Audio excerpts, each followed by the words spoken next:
Graça e paz, irmãos. É a Lívia que está ali no fundo? E quem que é esse rapaz? Seu namorado. Qual é o nome dele? Cauã. Muito prazer, você é bem-vindo, viu? E esse é o seu sobrinho, seu irmãozinho. Seu irmãozinho, sobrinho não, seu irmão. Tá certo, são bem-vindos. Deus abençoe. Nós vamos abrir as nossas Bíblias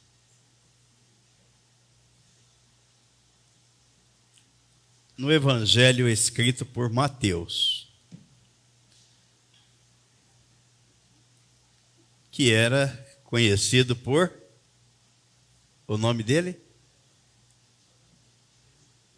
Levi, o cobrador de impostos, a serviço do Império Romano. Foi ele quem escreveu. Ele era, depois passou a ser o apóstolo. Capítulo 12. Nós vamos fazer a leitura do versículo 38 ao 42.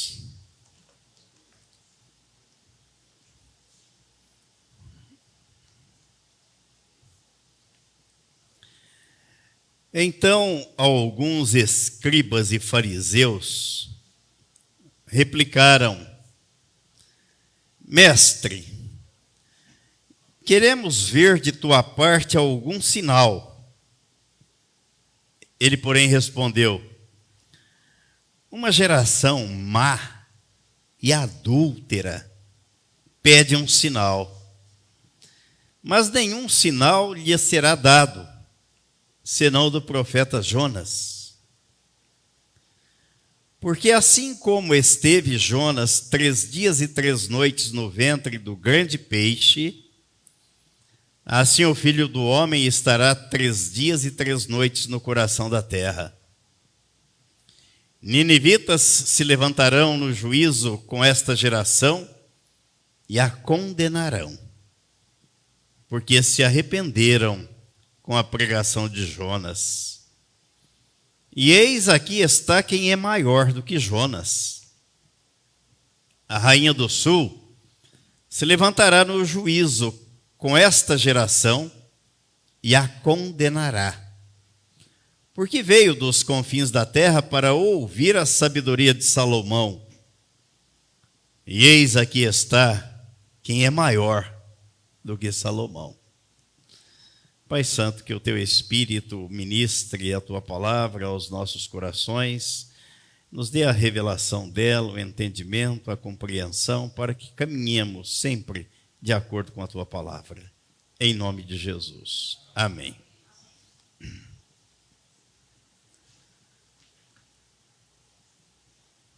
Os judeus queriam ver um sinal. Queremos ver de tua parte algum sinal diante de Jesus, diante do Deus encarnado. Faça algum sinal para que a gente veja e creia. Se não fizer, e Jesus diz: olha, nenhum sinal será dado. Ele podia fazer, não é? O que vocês querem que eu faça? Mas ele não fez nenhum sinal. Conhecem a história do profeta Jonas? Leram? Sim, conhecemos. Pois é. Esteve 3 dias no ventre do grande peixe, porque ele se rebelou contra Deus. Ele não atendeu a ordem divina para pregar em Nínive, porque ele tinha receio, havia uma rixa política contra os habitantes de Nínive. E ele tentou fugir.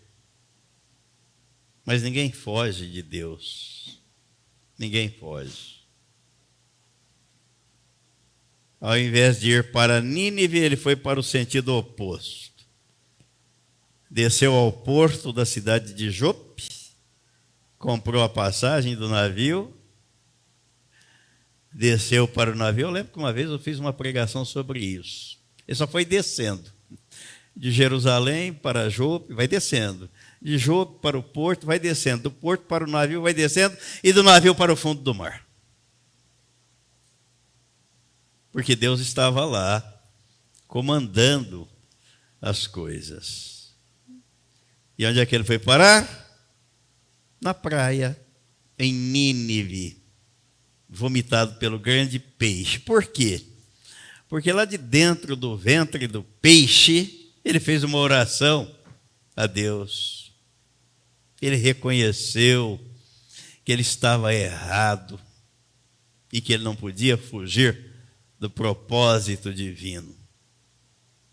E Deus fez o peixe vomitar Jonas depois de 3 dias e 3 noites, intacto, inteiro.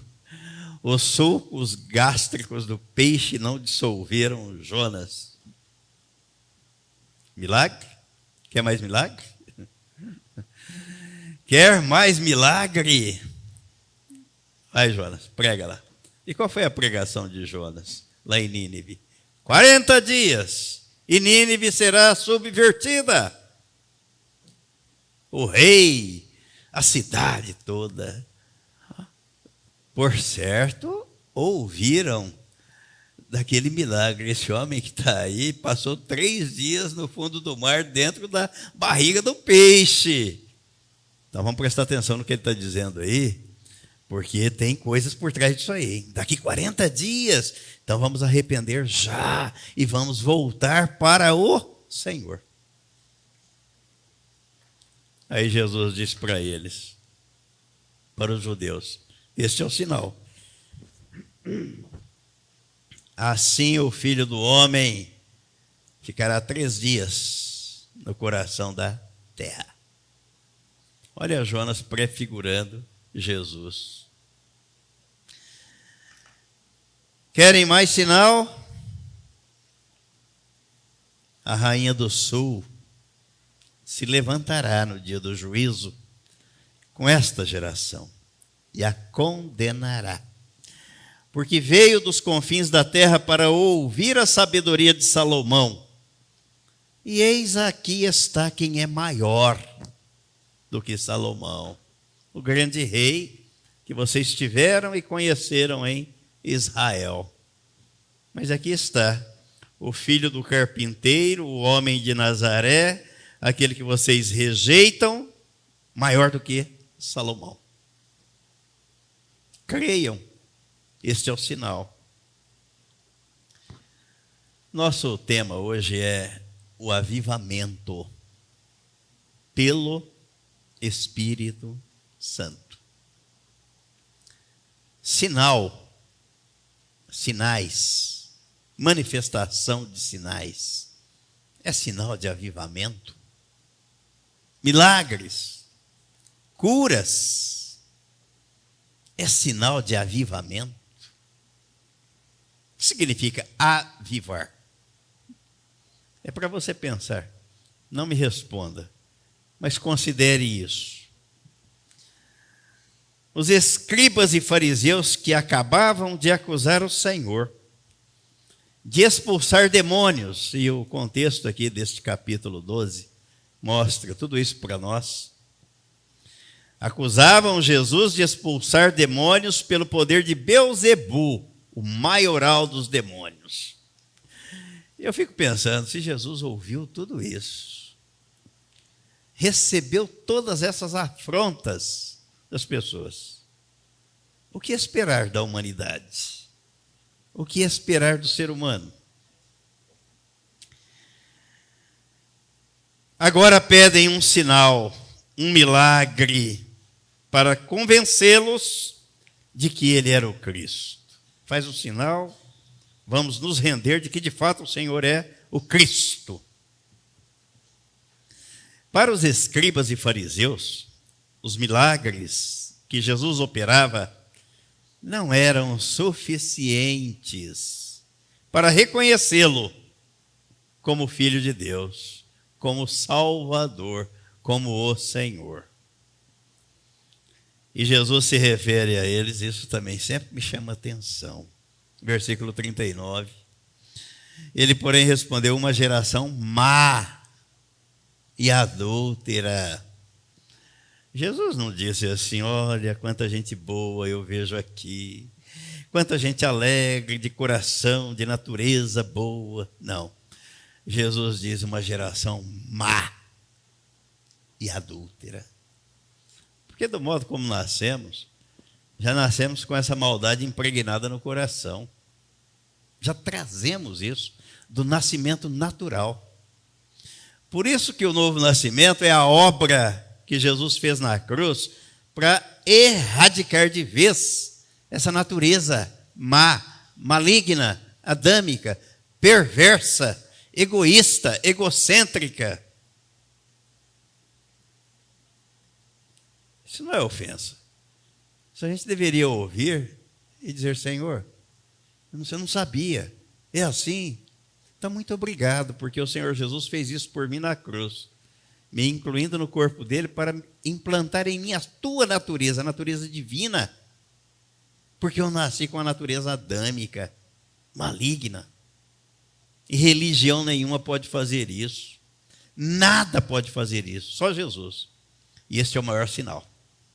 A troca de natureza, a troca de coração, a mudança de filiação, de velha criatura para nova criatura, de filho do diabo para filho de Deus. Não há milagre e não há sinal maior do que este. Jonas prefigurou Cristo no Antigo Testamento cerca de 900 anos antes da vinda de Jesus. Mas algumas similaridades merecem análise entre o que ocorreu com Jonas e o que ocorreu com Jesus. Jonas foi rejeitado pela tripulação do navio, foi lançado ao mar e engolido pelo grande peixe, passando 3 dias e 3 noites no seu ventre. Jonas tipificou a morte, o sepultamento e a ressurreição de Jesus. Apontava o que aconteceu com ele, o que Deus fez. Por isso que Jesus disse: olha, preste atenção no que aconteceu com Jonas. A morte e a ressurreição. A morte, o sepultamento e a ressurreição. Prestem atenção nesse sinal. Jonas foi morto e ressuscitado em figura. E era não apenas um pregador, mas também um sinal para os ninivitas. Olha o que Deus fez, um milagre. Então agora ele está trazendo uma mensagem que nós temos 40 dias para nos arrependermos e nos voltarmos para o Senhor. E Jesus acrescenta que os ninivitas se levantarão no juízo e condenarão a geração adâmica, porque eles se arrependeram, mas a geração adâmica não se arrepende. Coração duro. Por isso que Jesus diz: uma geração má e adúltera. E aqui não tem nacionalidade, escolaridade ou posição social. Todos que nascem com esta natureza. Por isso ela precisa ser trocada. E Deus já providenciou o remédio na cruz em Cristo, quando ele nos atraiu no corpo dele. De fato, os ninivitas tinham se arrependido, porém os judeus ainda pediam um sinal. A simples pregação de Jonas levara os ninivitas ao arrependimento. Uma pregação simples. Ainda 40 dias e Nínive será subvertida. Esta advertência foi suficiente para produzir um profundo arrependimento nos ninivitas.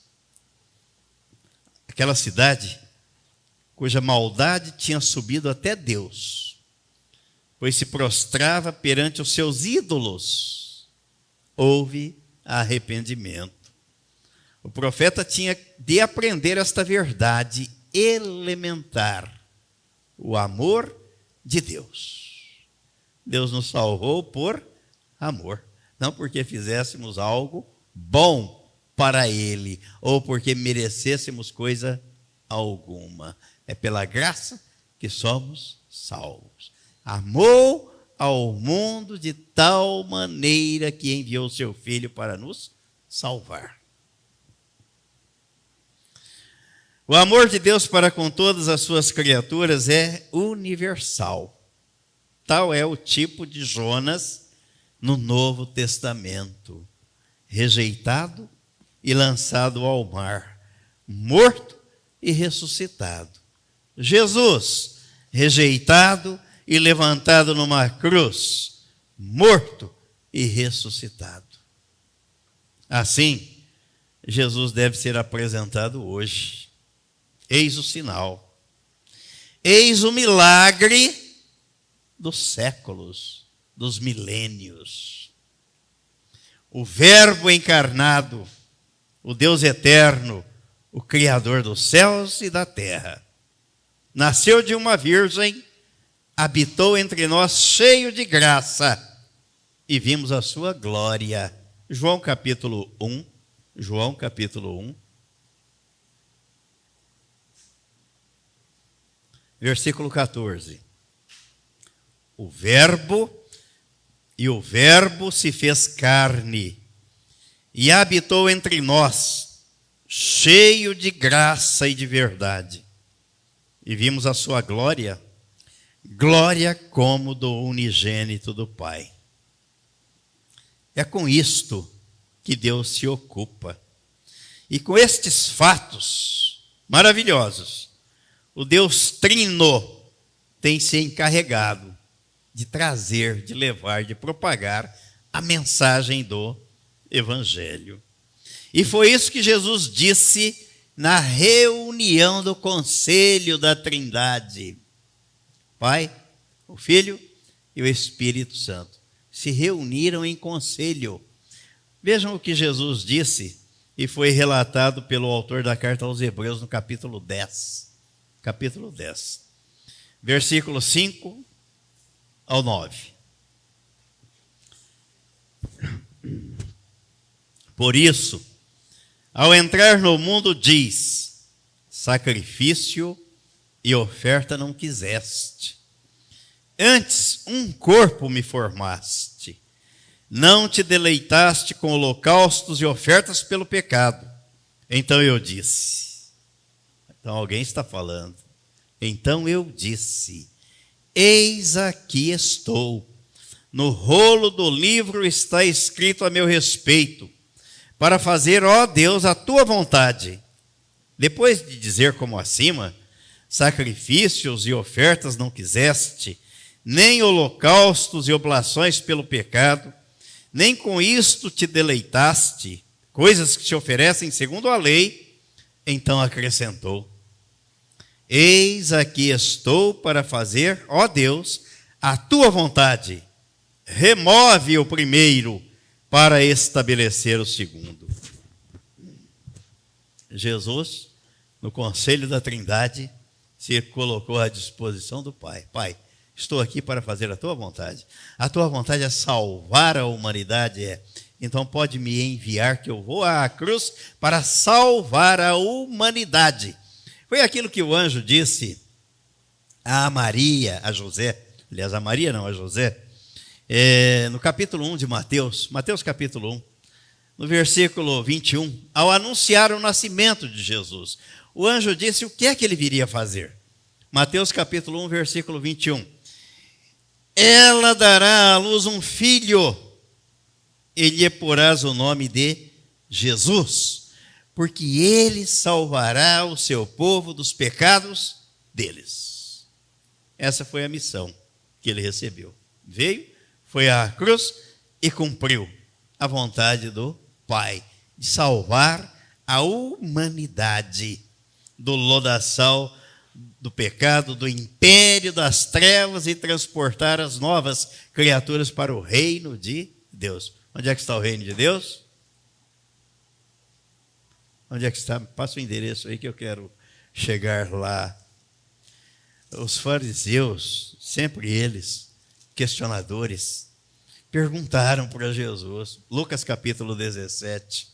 Lucas capítulo 17, versículo 20.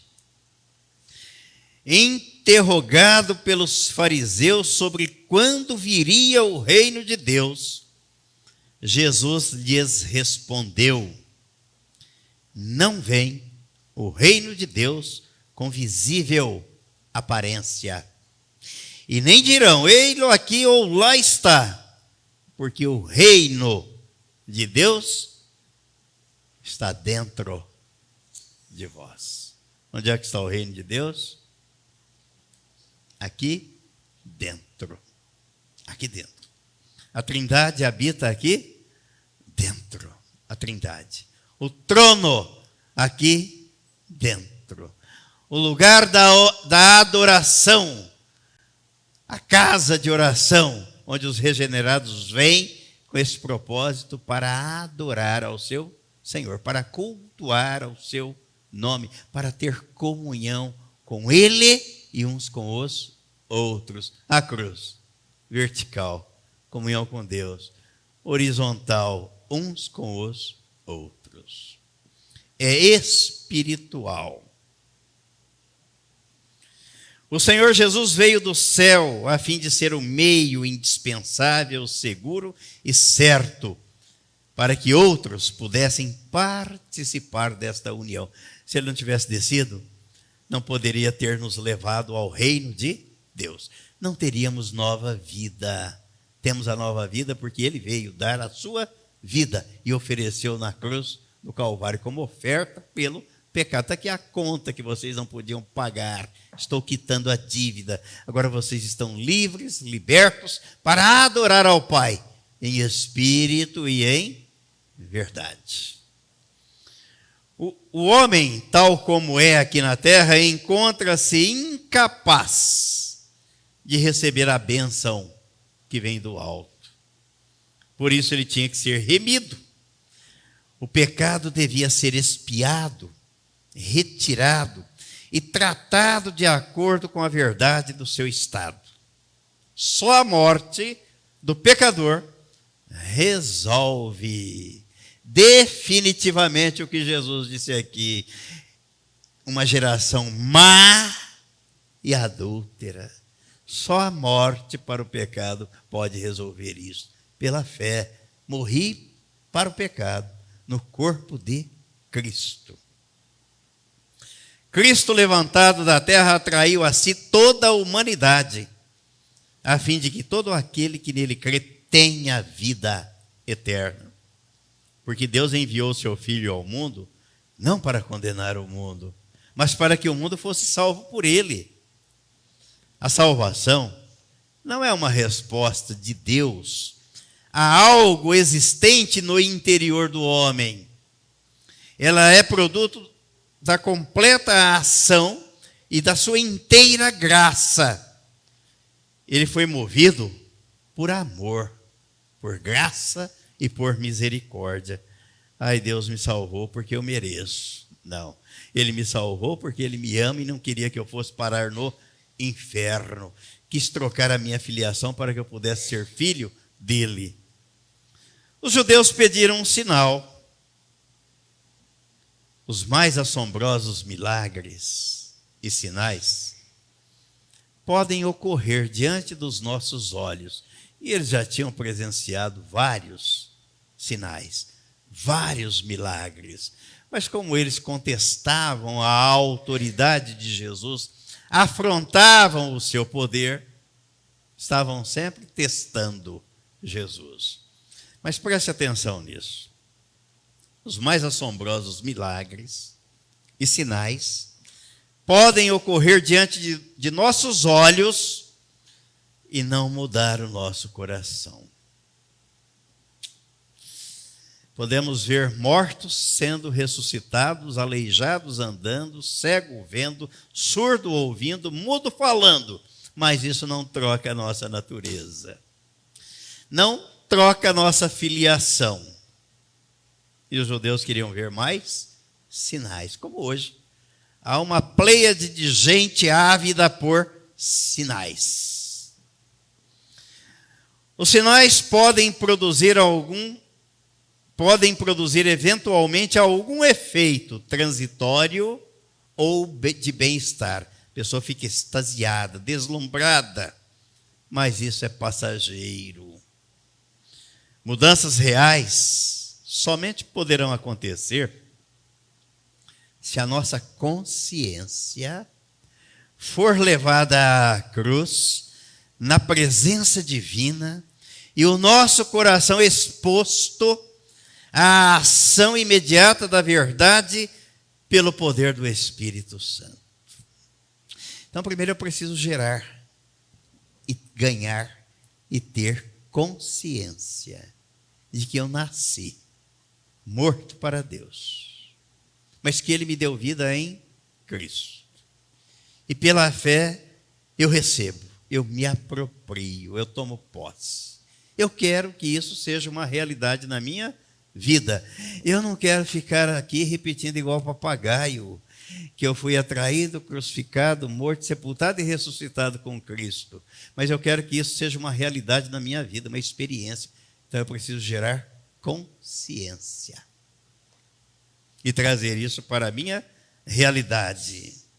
Testemunhar milagres, ficar deslumbrado diante de sinais, não significa salvação.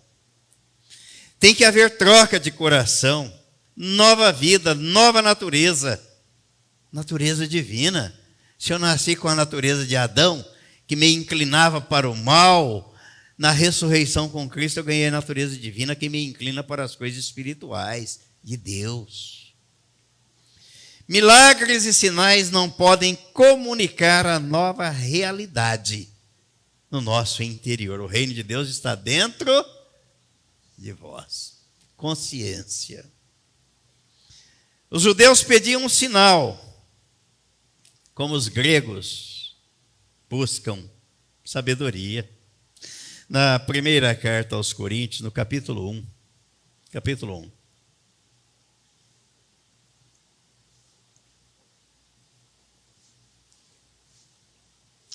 versículos 22 ao 25.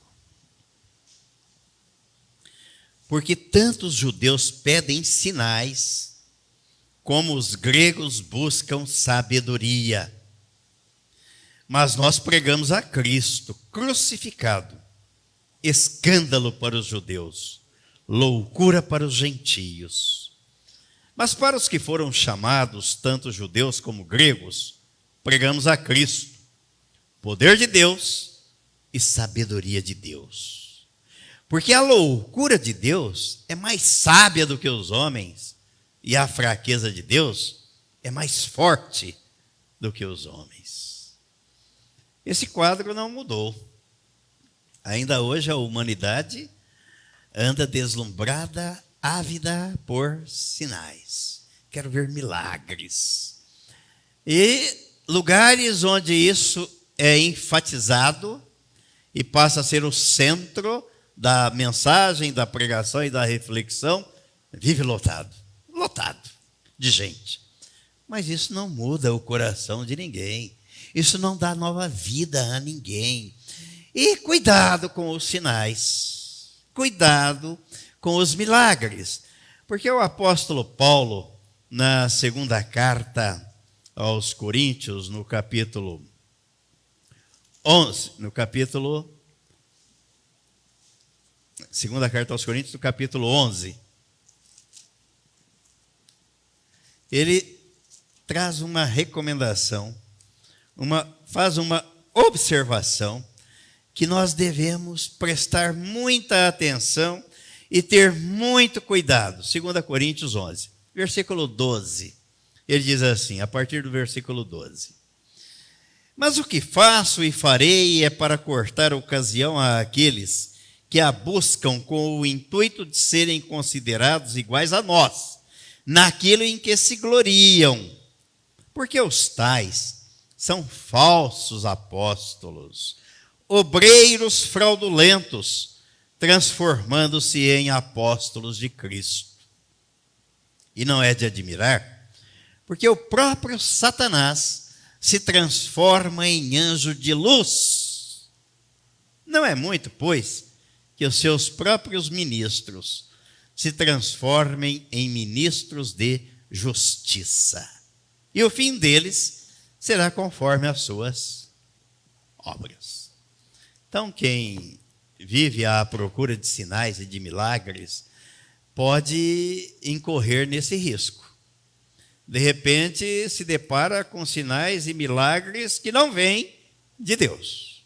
E é o apóstolo quem está dizendo: Satanás se transforma em anjo de luz para enganar. Ele não conhece a verdade, ele é o mestre da arte do disfarce e do engano. Ele fez isso no Jardim do Éden e continua fazendo.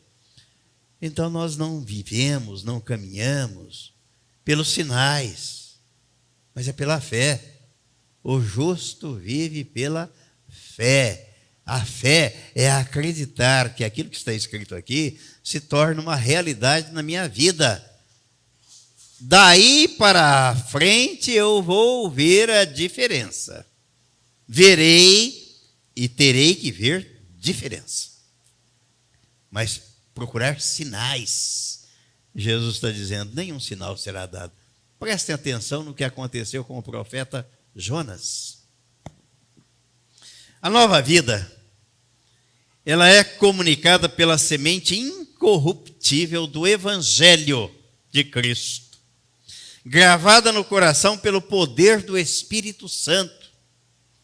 Não é uma convicção intelectual baseada em milagres, em sinais, mas é uma fé de coração no Filho de Deus. O dom de Deus é a vida eterna em Cristo Jesus, o nosso Senhor.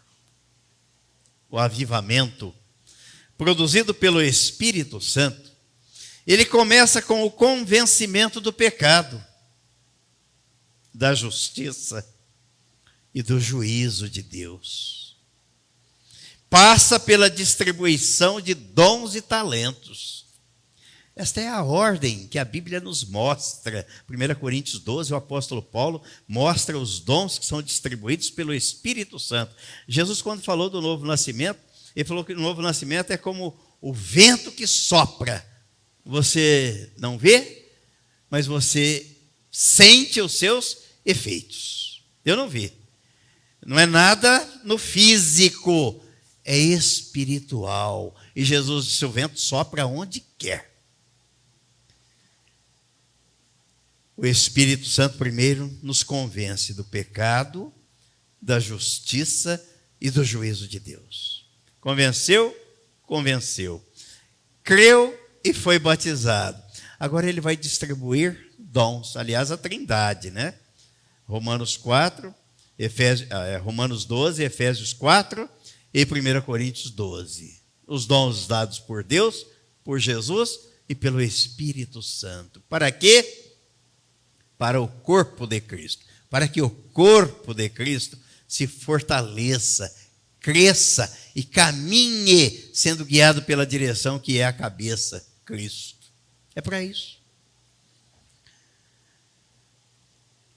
A distribuição de dons e talentos gera habilidades indispensáveis para a cooperação na obra de evangelização e no crescimento da igreja. Qual é o sinal que você quer? Preste atenção no que aconteceu com Jonas. Então eu creio que Cristo me incluiu no corpo dele. Morri para o pecado, foi sepultado o velho homem e ressuscitado o novo homem juntamente com Cristo. O Espírito Santo me convenceu do pecado, da justiça de Deus que foi consumada na cruz e do juízo que ele está executando no mundo e contra aqueles que são impenitentes, e o seu juízo vindouro por ocasião da volta de Jesus. E agora, o Espírito Santo está trabalhando, distribuindo dons, capacitando pessoas para o crescimento da igreja, para a glória de Deus.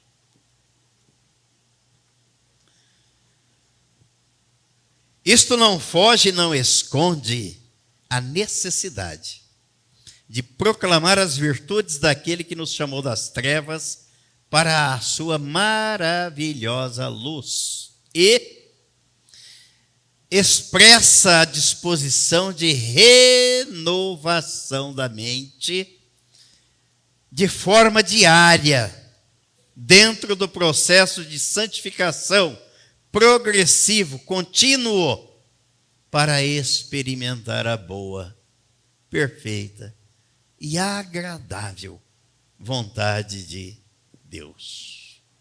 O avivamento individual leva ao avivamento coletivo. Essa igreja é uma igreja morta. Bom, se ela é composta de pessoas regeneradas por Deus em Cristo e de novas criaturas, ela não pode ser uma igreja morta, porque Cristo vive nela. E você, como membro da igreja, se Cristo vive em você e você é uma pessoa regenerada, você vai incendiar a igreja, vai contribuir para o avivamento da igreja, para que ela seja uma expressão da graça, do amor e do poder de Deus. É isso que você vai fazer como membro. Se coletivamente a igreja não é avivada, isso é reflexo da falta do avivamento individual de seus membros. A gente deveria prestar mais atenção e ter mais cuidado com aquilo que a gente fala e faz. A igreja morta, mas você está dentro dela, então você está morto. Essa igreja não é avivada, porque você não é avivado. Mas é fácil, né? A igreja, e eu não faço parte dela? Eu sou parte dela, eu sou membro do corpo de Cristo. Cada um de nós deve buscar individualmente o avivamento, o processo de renovação da mente, o desenvolvimento espiritual, individual e mental. Irmãos, atendam o meu apelo, o apelo do Espírito Santo. A gente vive aí naquela telinha de um aparelhinho pequenininho chamado celular. Tem uns que dormem com ele ligado do lado, que é um mal terrível para a saúde. Mas tudo bem, problema de cada um. Procurem saúde mental, cérebro, mente, renovação da mente. Procurem esses assuntos. Procurem. Vocês vão descobrir o quanto nós estamos atrasados. E nós precisamos crescer, precisamos progredir, precisamos evoluir, precisamos desenvolver. Está tudo aqui. Isso aqui é o cérebro que não há computador no mundo, programa de computador ou de telefone, de smartphone, seja lá o que for, que consiga acompanhar o que nós temos aqui. Procurem isso, pesquisem isso, investiguem isso.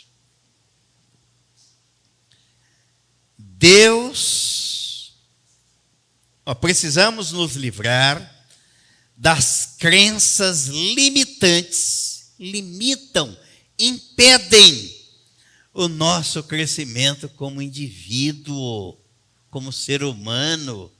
Nós somos corpo, alma e espírito. Nós não somos 100% seres espirituais. Nós não somos 100% seres carnais, físicos. Nós não somos 100% seres mentais. Nós somos as três coisas: corpo, físico, alma, o centro, a CPU de processamento, do entendimento, do conhecimento, dos sentimentos, a mente e espírito, recriado, nascido de novo, colocado por Jesus no reino de Deus. Mas tem outras duas áreas que a gente precisa, aliás, as três, não é? Porque precisamos crescer espiritualmente, fisicamente, cuidar do templo do Espírito Santo, e a nossa mente, para não adoecermos, para não sermos doentes mentais. Ou não é uma questão de saúde? Hoje estou enganado, estou lendo coisa errada. E olha que eu estou lendo coisa de gente que é estudiosa do assunto. E com fundamento bíblico. Foi assim que Deus nos criou. E por que a gente limita a ação do Espírito Santo? Ele quer trabalhar na sua vida, na minha vida. Precisamos crescer no físico, no espírito, na mente e em todas as áreas da vida. O Espírito Santo não conhece limites para atuar. Ele não conhece. Ele é Deus e Ele é o Senhor do impossível.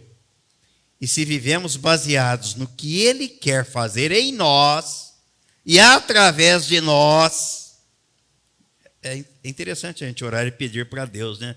Senhor, cura o fulano, visita o Beltrano, né? Orienta o cicrano, mas quem é que Deus vai usar para fazer isso? Eu, você. Ele se serve das pessoas. Ele usou até uma jumenta. A boca de uma jumenta ele usou. É da gente que ele se serve. A gente ora e parece que até determinando para Deus fazer aquilo, mas contanto que o Senhor me deixa aqui no meu canto, né? Porque eu não posso, eu tenho muito compromisso, muito sobrecarregado, muito ocupado, tenho os meus afazeres, né? Então o Senhor faz isso. Ele quer fazer em nós e através de nós. Devemos ir em sua direção. Mesmo com corpos frágeis, vasos de barro, mas a excelência do poder vem dele, não é de nós, vem dele. Você acredita nisso? Ponha isso em prática. Abra a mente e o coração, longe de ficarmos repetindo preceitos e textos bíblicos como mantra. O que fala mais alto é o que Jesus está fazendo através de mim e de você. Copiar um texto bíblico e disparar nos contatos é fácil. Mas antes de enviar, a gente deveria refletir. Estou mandando uma coisa que na minha vida é real, é verdade, é isso mesmo, tenho experimentado, senão não vou mandar. Porque o outro vai olhar, ué, fulano mandou aqui, mas ele não é isso, ele não vive isso, ele não é assim. Fica feio. Depõe contra o reino de Deus. Então, longe de ficarmos repetindo preceitos e textos bíblicos como mantra, o que fala mais alto é o que Jesus está fazendo através de mim e de você. É o que o Espírito Santo está falando por nosso intermédio, através da minha boca, da sua boca. Que tipo de ser humano nós temos nos transformados? Que tipo? Isto nos leva a viver longe da vaidade dos pensamentos e da carne e nos impulsiona a buscar a renovação do quê? Efésios, capítulo 4. Efésios, capítulo 4. Versículo 17 ao 24. Isto, portanto, digo e no Senhor testifico, que não mais andeis como também andam os gentios, na vaidade dos seus próprios pensamentos. Como é que o mundo anda? Na vaidade dos seus pensamentos, cada um faz o que quer. Hoje de manhã nós vimos aqui, a coisa não é do meu jeito, tem que ser do jeito de Deus, não é? Obscurecidos de entendimento, alheios à vida de Deus, por causa da ignorância em que vivem, pela dureza do seu coração, os quais, tendo se tornado insensíveis, se entregaram à dissolução para, com avidez, cometerem toda sorte de impureza. É assim que o mundo vive. Mas não foi assim que aprendestes a Cristo. Se é que de fato tendes ouvido e nele fostes instruídos, segundo é a verdade em Jesus. Então, se tinha uma rotina, um ritmo, uma visão, um pensamento, um modus operandi, a partir daqui do novo nascimento, a vida em Cristo deve mudar. Está dizendo, não foi assim que vocês aprenderam. Se vocês estão sendo instruídos. Como é? Versículo 22. No sentido de que, quanto ao trato passado, vos despojeis do velho homem, que se corrompe segundo as concupiscências do engano, e vos renoveis no espírito do vosso entendimento, e vos revistais do novo homem, criado segundo Deus, em justiça e retidão, procedentes da verdade. Vimos pela manhã que desobediência e engano andam de mãos dadas. Quando não obedecemos a ordem, a palavra de Deus, quando não colocamos em prática, estamos fazendo a coisa do nosso jeito e dizendo para Deus, eu sei mais do que o Senhor. E o apelo do apóstolo aqui, olha, vamos fazer um trato aqui. Quanto ao trato passado, se despojem do velho homem, das concupiscências, dos desejos, do engano. A renovação agora é no espírito do entendimento. Vamos ganhar entendimento. Não vamos abandonar as crenças que nós trouxemos e carregamos ao longo da vida, que nos limitam e nos impedem de avançar. Concluindo, Jesus tem poder, por meio do Espírito Santo, de mudar a nossa mente, de nos reprogramar, de nos tirar da escravidão. Não precisamos viver no cativeiro das crenças limitantes. É um cativeiro. A pessoa está presa, está amarrada, ela não consegue evoluir. É um bloqueio. Se pudermos utilizar o conhecimento e a ciência para melhorar e mudar as nossas mentes, vamos ter saúde mental. Nos aperfeiçoando, estaremos seguindo o caminho traçado pelas Escrituras Sagradas e cumprindo o propósito divino para a vida humana. Uma experiência não exclui a outra. Tanto a espiritual quanto a mental e intelectual possuem o seu lugar e os seus benefícios. Devemos experimentar ambas, sem qualquer receio ou medo de ser feliz, e assim contribuir para a expansão do reino de Deus aqui na terra. Clamemos como o profeta Abacuque. Lembram quarta-feira? A mensagem, a reflexão. Aviva a tua obra, ó Senhor. E no decurso dos anos, faze-a conhecida, para que vejamos a sua glória nos nossos dias, em nome de Jesus. Amém? E amém.